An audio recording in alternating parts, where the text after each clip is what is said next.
পাচ্ছি না গুরু, সেই নার্সারি থেকে শুরু। ছোটবেলা থেকেই আমাদের নেমে পড়তে হয় ফার্স্ট হওয়ার রেসে। কিভাবে ক্লাসে ফার্স্ট হওয়া যায়, কিভাবে টপ করা যায়, সব ক্ষেত্রে কম্পিটিশন। এরপরে আমাদের শুনতে হয় ওই বল্টু কত নাম্বার পেয়েছে, ওই মর্জিনা কত নাম্বার পেয়েছে, কে বুয়েটে চান্স পেলো, কে মেডিকেলে চান্স পেলো। আমাদের জীবনে নেমে আসে অমাবস্যার অন্ধকার। এরপরে আমরা ভার্সিটি লাইফে যাই। ভার্সিটি লাইফে যে আমরা পড়ি এক মহাসমুদ্রে। সেখানে কার সিজিপিএ কত ভালো, কে হাইয়েস্ট সিজিপিএ নিয়ে বেরোচ্ছে, সবার তার উপর থাকে অনেক টার্গেট। আমাদের সিজিপিএ এর উপর নির্ভর করে আমাদের জীবনের সাফল্য। সিজিপিএ হাই, তুমি তো অনেক ভালো খানে চাকরি পাবে, তোমার সাথেই আমি আমার মেয়ের বিয়ে দেব। কিন্তু বাস্তবিক অর্থে কি?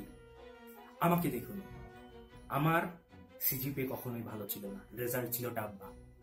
কিন্তু আমি যেটা করেছি সেটা হচ্ছে পরিশ্রম। আমার জীবনে ছিল পরিশ্রম, যার কারণে আমি সফলতার চূড়ায় উঠতে পেরেছি। আজকে আমি সফল। পাশের বাড়ির আঙ্কেল আমাকে বলেছিল চাকরি হবে না, চাকরি হবে না, চাকরি হবে না। আমি বলেছিলাম CGPA doesn't matter, CGPA doesn't matter, CGPA doesn't matter. সফলতা চূড়ায় উঠতে গিয়ে আমাকে অনেক পরিশ্রম করতে হয়েছে। তাই আমি সবাইকে বলবো, তোমরা পরিশ্রম করো, সিজিপিএ পিছনে দৌড়াইও না। সিজিপিএ কিছুই না, সিজিপিএ ডাজন্ট ম্যাটার। সো এই সফলতার পেছনে আমার পরিশ্রম, অনলি মাই পরিশ্রম।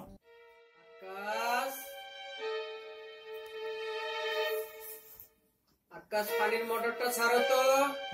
জি স্যার, জি স্যার, অবশ্যই অবশ্যই স্যার, অবশ্যই স্যার, আসতেছি আসতেছি। আকাশ, আমি বেরোবো, গাড়ির চাবিটা দাও। আইতেছি স্যার, আইতেছি।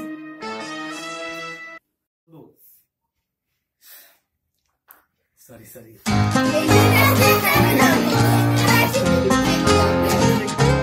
তার পদে পদে ডায়লগ চেঞ্জ, পদে পদে।